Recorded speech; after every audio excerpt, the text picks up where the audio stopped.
Tafiti zinaonyesha mwanamke akitumia dawa za kulevya huathirika zaidi kuliko mwanaume. Sasa leo tuzungumzie athari mbalimbali zitokanazo na matumizi ya dawa za kulevya kwa mwanamke.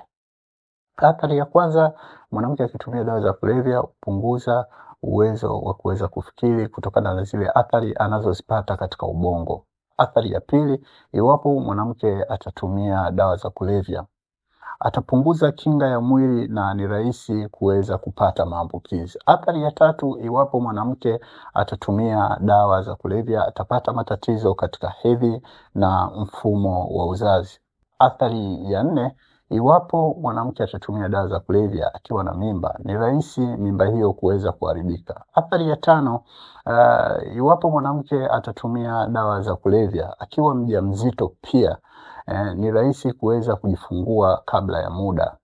Athari ya sita, iwapo mwanamke atatumia dawa za kulevya ni rahisi kuweza kuzaa mtoto akiwa na uzito mdogo.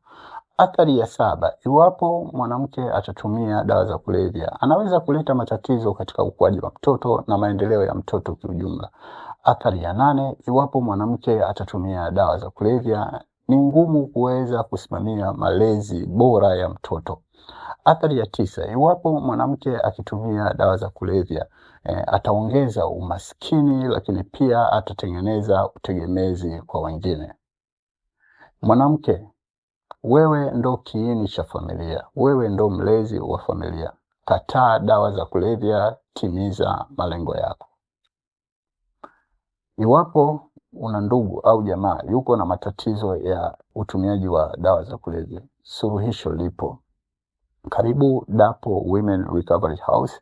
Hichi ni kituo kinachotoa huduma za utengemao kwa wanawake waliotawaliwa na vilevi mbalimbali.